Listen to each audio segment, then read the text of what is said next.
کہ ایک نوجوان تھا، وہ استاد کے پاس پڑھنے گیا اور تھا وہ بادشاہ زادہ. تو استاد نے جب یہ حدیث سنائی نا کہ من سمت نجا، جو خاموش ہو گیا وہ نجات پا گیا، تو شہزادہ خاموش ہو گیا. اب بادشاہ کو فکر لاحق ہوگی کہ بیٹا بولتا نہیں، کیا مسئلہ ہوا. حکماء کو بلایا، کسی نے کہا اس کو جو ہے وہ یہ دیا جائے، کسی کو کہا یہ دیا جائے، کسی نے کہا یہ دیا جائے. ایک حکیم نے کہا اس کو سیر کو بھیجا جائے.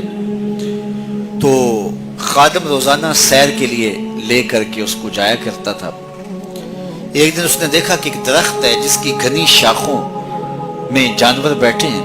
ایک شکاری تیر کمان لے کر کے گزر رہا تھا. اس نے غور سے شاخوں کو دیکھا، اسے کچھ دکھائی نہیں دیا، گزر گیا. ابھی گزرا ہی تھا کہ بیٹھی ہوئی فاختہ بول پڑی.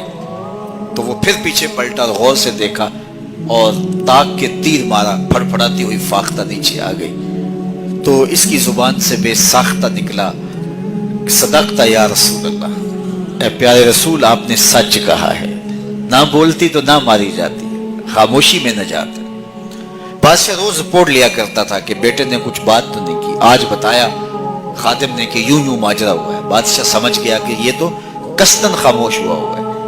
تو اس نے جلاد کو بلایا، کہا ذرا اس کو آج الٹا لٹکاؤ نا.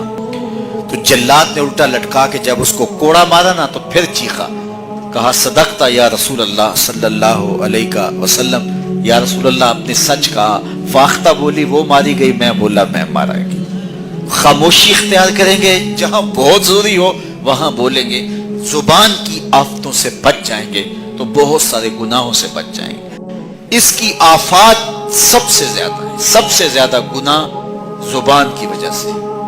تو فرمایا جو خاموش ہو گیا وہ نجات پا گیا. چونکہ یہ بولتی ہے تو جھوٹ بولتی ہے، یہ بولتی ہے تو شکوے کا لہجہ اختیار کرتی ہے، بہتان لگاتی ہے، غیبت کرتی ہے، چغلی کرتی ہے، دو افراد کو تقسیم کرنے کا ذریعہ بنتی ہے، لوگوں کے دل دکھاتی ہے، اذیت پہنچاتی ہے، گالی سب و شتم یہ اس کا مزاج بن جاتا ہے. تو اس لیے زبان سے جب بولیں تو خوبصورت بات بولیں یا پھر خاموش رہیں. تو خاموشی نجات دیتی ہے، جو خاموش رہا وہ نجات پا گیا.